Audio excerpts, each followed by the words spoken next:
So, welcome to The Rest is Tech.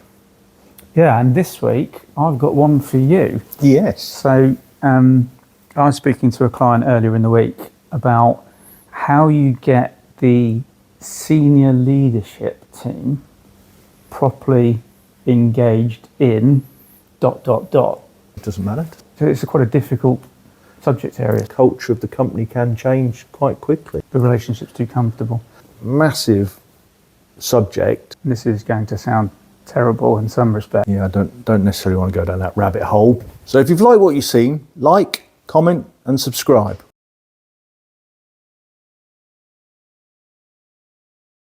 Now, there are a number of things that obviously come to mind, like, and generally are perceived to be more boring topics, which hence why the senior leadership team can be difficult to get engaged. Things like quality management, information security. I don't know, you've probably got some other. Well, digital transformation is one, change management, process improvement. They're all, talking about a previous episode, they're all hygiene sort of items, aren't they? Yeah. The senior leadership team engagement, and obviously it's horses for courses, it's different in different situations, is generally critical to the success in whatever fashion they need to be engaged, is critical to the success of whatever initiative you are doing, and can be incredibly hard to tackle. So it's quite a difficult subject area sometimes. Yeah, because they're all very focused on improvement of the business, and they don't, as I said, the reason I said with a smile the hygiene factor is because they're often not really interested in that sort of thing. But I've just jumped straight to the answer maybe, but if you don't do some of these things, if you don't improve your process, you can't grow. You can't grow the company, you can't grow maybe your share value, your profit. That's what would engage the senior leadership team. It would engage some, but in a not-for-profit organisation or charitable organisation, that doesn't work. In some government organisations I've worked with, you know, there is no shareholder value to create. There are different drivers for it. Yeah, I don't necessarily want to go down that rabbit hole, but you know, government and not-for-profit, it's can you save money so you've got more money to use elsewhere, maybe more efficient use of your money.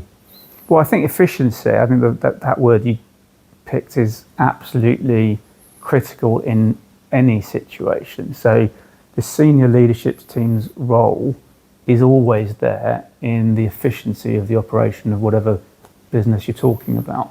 And therefore there's always a level of involvement and interest, another word you used, that needs to be there. The challenge for me comes when the subject matter can be perceived as dry or uninteresting because people are focusing on their day jobs. Yeah, so we haven't, but there might be a regulatory compliance issue that they have to follow that means they have to do that sort of thing. That could be one. Again, very dry, but still a necessary evil. So a lot of the issues that we deal with, or I've dealt with, are process and technology related. Process is critical. Technology enables process a lot of the time. We discussed that before. And therefore the right level of involvement in decisions relating to process and technology and change from the senior leadership team is what can be critical. And one of the things I've often fallen back on is encouraging the senior leadership team, if process already exists and is established in the organisation, to rather than be getting into the nitty-gritty of issues, is asking, well, did the process work? If not, why not? And what do we need to do differently if there's an outcome that's been generated by a process that is not what we would ideally like? So rather than actually show people's own experience and delve into the details of what coulda, shoulda, woulda, actually say, well, hold on a minute, we have processes. Did they work? Did they deliver the outcome we expected them to? And have the conversation around what didn't work and what can be improved, rather than, start diving into all the processes that are established in the organisation. And also, if they did work, could they still be improved?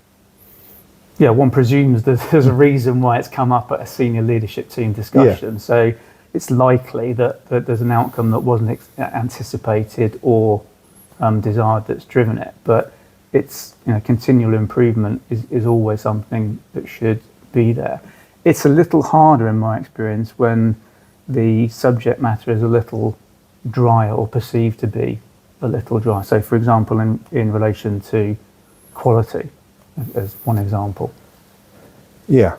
Well, maintaining quality standards are often, you engage leadership team because they need certain quality standards, maybe as ticks in the boxes to achieve certain contractual obligations, compliance obligations.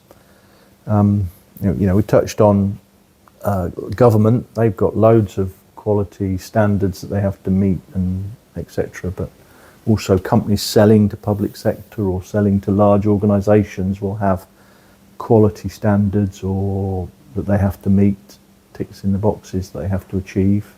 I mean, where I've seen it work very well, and this is going to sound terrible in some respects, is take business continuity, for example. Again, another hygiene, dry subject, but very important. And where I've seen senior leadership teams totally engaged with business continuity discussions is where they've already lived through the need to have a business continuity plan. Either a plant's gone down or an instance happened which has invoked those plans. Then you tend to get total engagement. But we really need to drive engagement prior to those things happening, not subsequent to those things happening, those events happening. Indeed, I had a good one a few years ago. I had a client that all their electrical, water and comms services came over a bridge over the M1 into the site. And I just pointed out that a few years previously there'd been a lorry fire underneath a bridge on the M1 a bit closer into London. I said, imagine if that lorry had parked underneath that bridge, because it took several days for that bridge to be back up and running. So although they didn't experience a business continuity problem, it was enough of a incentive. They just hadn't thought about it, I suppose. It was just something that worked. And it took an awkward bugger like me to come along and explain. And there was another route through the back of the site, so it was quite easy to fix. But so they didn't have to, but that was quite fortunate, I suppose. So this again plays to things we discussed before, like risk appetite, investment appetite. Businesses that grow tend to come up against these issues where, perhaps when they were a little bit smaller, they didn't really need to worry about these things too much. But now they're growing and expanding, it becomes more something that hits the senior leadership team agenda. Well, yeah, and I also think it falls into they don't know what good looks like. But like I said, that company wouldn't have thought possibly about that risk issue because they didn't know what good should look like, or even dare to question how things were working. So I think it falls into not necessarily knowing what good looks like as well. So we're saying one of the ways to tackle it with a leadership team is obviously some form of education, eye-opening events, not an event as in, we don't go and create a fire somewhere, so we can see if business continuity plans kick in, but... You can have that as plan B if plan A doesn't work. But yeah, I think opening their eyes to this is why it's important, because talking about we have the experience, we know why it's important. Some people just don't know what good looks like, don't know why that's important. So opening their eyes to a dry subject like quality. Why is quality and following processes important? Well, for me it's important because it enables you to expand and you're not reliant on the knowledge in one person's head or one person running that process. The proverbial big red bus coming along and taking that person out. So you have processes to support the growth of the business. So I think the challenge for me is working out where the senior leadership team needs to be involved. And then it almost, the reason why I find it sometimes it's been more of a challenge is you're dealing with very experienced people who know a lot about their business. They wouldn't be in the positions they're in. And sometimes you're actually trying to suggest that they don't get involved in the detail and that they leave that to other people. They trust in the process, as it were. And I think it's human nature to an extent to not want to let go of control. But you have to encourage the senior leadership team to actually allow the processes to do what they're there for. Yes. And then intervene when something goes wrong or something is about to go wrong, and ask questions like, did the process work? Did it do what it's supposed to do, which it might well have done? Or did we use it? Did we make a mistake in what we were doing? Or do we need to make an improvement somewhere? So yeah, I mean, following our engaging the senior leadership team, so I've got a client where, yes, absolutely, letting go, big issues, medium-sized business, very much involved in the day-to-day operation of the business. But my explanation to them was, they still have control, but they don't have to do everything.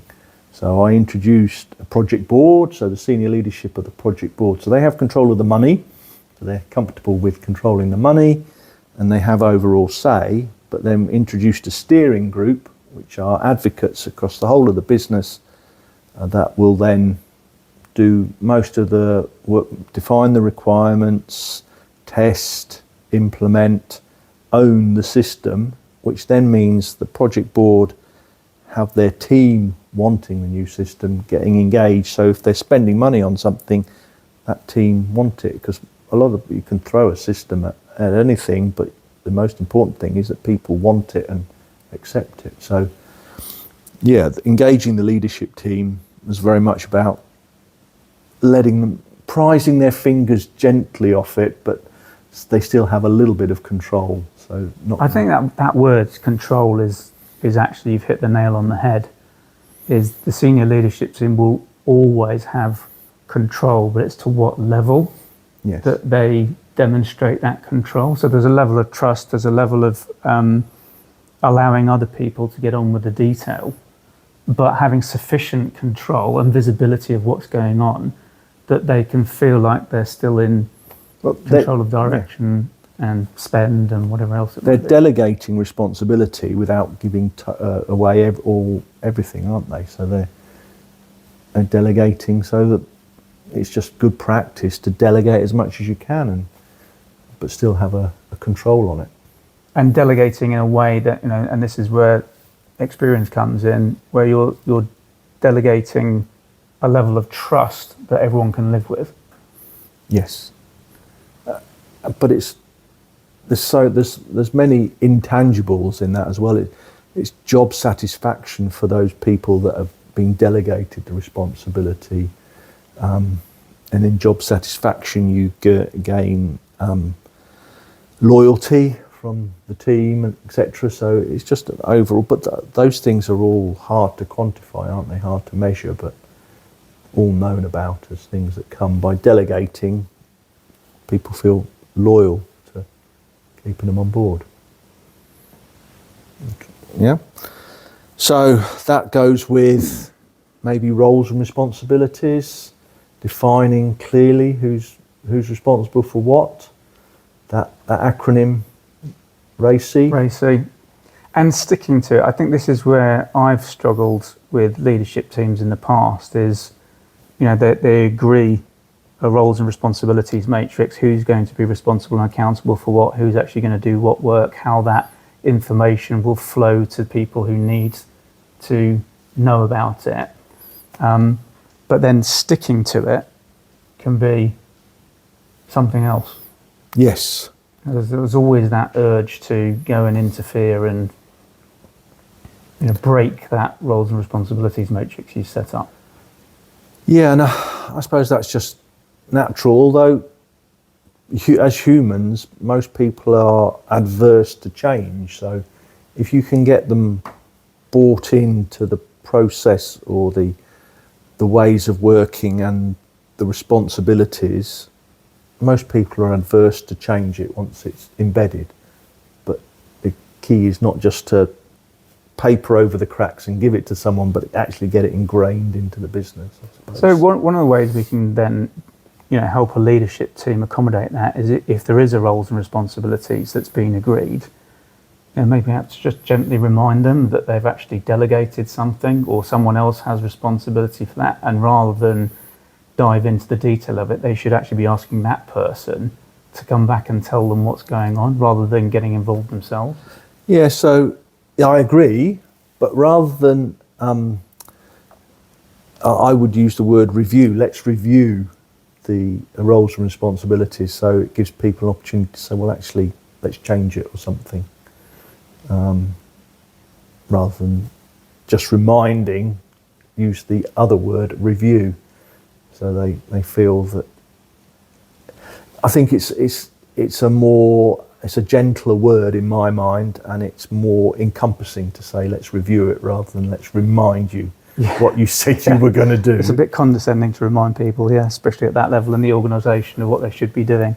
Yeah. But this leads to another thing. Then really, you need, at least one or two champions of that way of thinking on the senior leadership team in the first place, to act as that internal reminder, I'm going to use the word again, or urge to say, well, we did agree this, we did say we were going to do it this way, therefore we need to look at reviewing the outcome of that rather than necessarily getting involved, rolling our sleeves up and trying to fix everything ourselves. Yeah, I think, but that has to come from the CEO. So it's a cultural thing, really, isn't it? Because ideally, you want the whole leadership team to have that mindset. I realise that's a bit of a utopian sort of view and might not always happen. But ideally, you want them all with that view. But if the CEO, at least, and like you said, a couple of others around the table start it, then the culture will evolve over time. It's a cascade effect. I think you're right, and it's not only the senior leadership team. It's then how it moves through the organisation. So it's very much leadership by example. Yes. That then sets the tone of the organisation for the culture of the organisation to follow that example. Yeah, I don't think anyone disagrees that culture has to come from the top down, does it? We see it in all walks of life. A head teacher changes at a school, and the whole school changes, doesn't it? A new manager, a new CEO comes in, and the culture of the company can change quite quickly.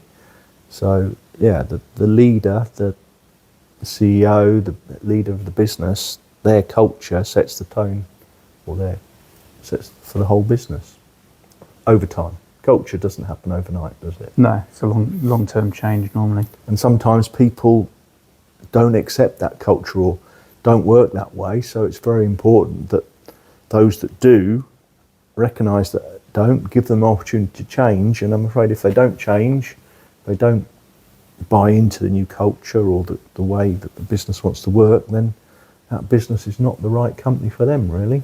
Moving on to digital transformation, which is a massive subject, but that has to be, senior leadership have to be brought into that.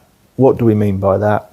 Digital transformation is transforming the business to do things in a digital way rather than the traditional pen, paper, even Excel, I would consider is an old non-digital way of doing business. It can be more than that, can't it? Digital transformation can be going from existing systems to some combination of new and improved systems. That's also digital transformation. But generally, as you say, it's a big ticket item. It's a departure from what we're currently doing to do something new, and normally involves a reasonable amount of investment and commitment.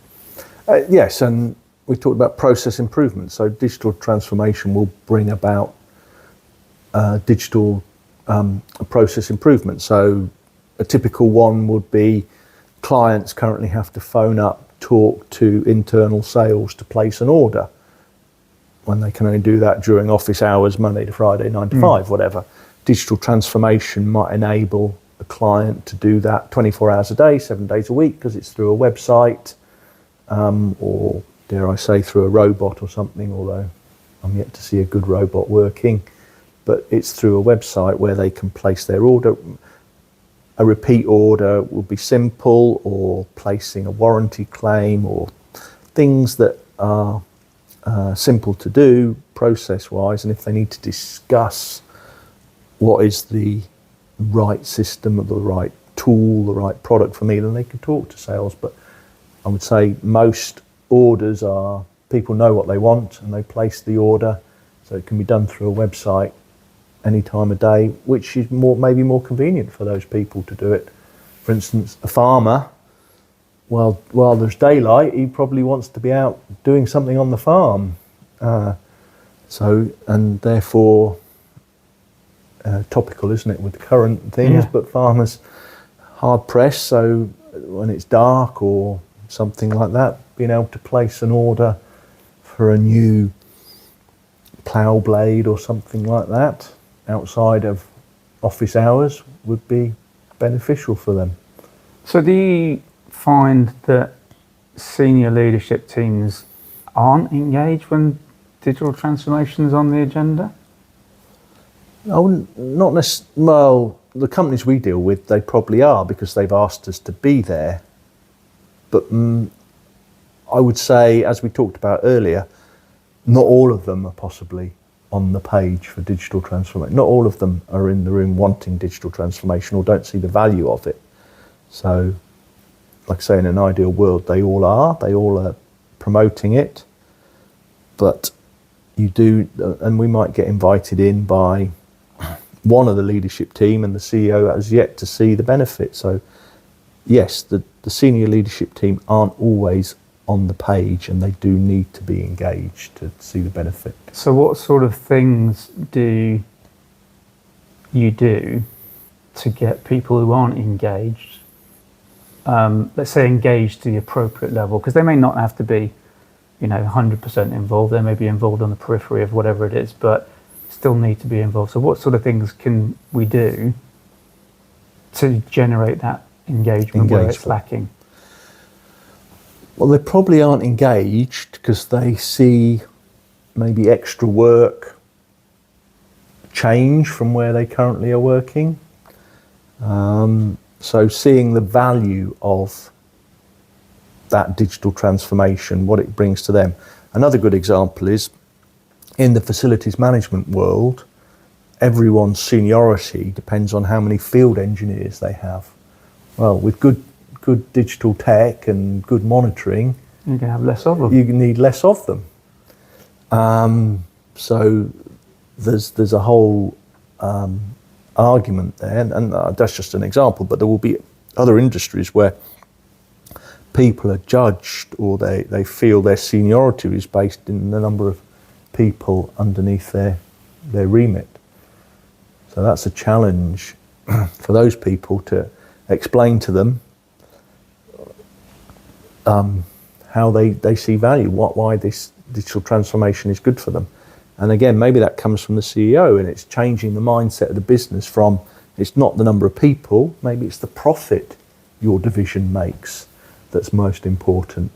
And if their bonuses are then based on the profit they make, not the number of people in their team, money soon changes people's opinion, doesn't it? So this is also leading to where digital transformation changes, or can have a change on the kind of KPIs you have in a business. When you're relating them to an individual and their own personal remuneration, but actually it could be broader than that, and actually it could be the KPIs that are driving the business that might also change as a consequence of digital transformation, which would necessitate all of the senior leadership team buying into that. Yeah, and I just talked about sales being placed through a website. Well, the sales team aren't going to be too keen on that because they don't see their revenue coming through them. So you need to subtly change how they're bonused depending on maybe the sales in their region. So they're actually promoting using the website rather than placing an order from us, because it's part of their patch, shall we say, that are placing the order. It doesn't matter whether it's come through them, through the internal sales, through the website. It's on their patch. Therefore, they get the commission for that. And a good salesman, all the good salesmen I've met are quite lazy. They'll if they can get sales without doing any work, they will do. So if they can promote someone to place, keep placing orders through the website or something, then they will do that. Get extra income, but they're doing very little about it. But then if the business profits as a consequence, then everybody should be happy. Oh, absolutely, that the business does profit from it, but it's about getting, we talked about the senior leadership team. The leadership team need to be brought into it because they set those parameters on which their team are bonus, paid, incentivised. I don't think it matters what business you're talking about. The KPIs, the incentivisation, always drives behaviour. So whatever measures you put in place, whatever targets you put in place will inevitably drive the behaviour of the majority of the business. Yes. So when you're talking about digital transformation or any form of change really, the impact that has, you have to understand the impact that's going to have on the way the business is measured and achieves its targets. And that's another way that you could actually potentially buy in the SLT, by having everyone agree to a new way of measuring things. I agree. In fact, one company that we both know implement change without thinking about the impact of that. So I'm a firm believer that people will not use a system correctly if they see no value in using it. Yes. And if you want people to put information into a system, whether it's filling in the correct address or something, if it's not directly related to what they do, they're just going to put any rubbish into that address field because someone else gets the benefit of that data. So I'm a big advocate of the people that enter information into a system need to be the people that see the benefit of that.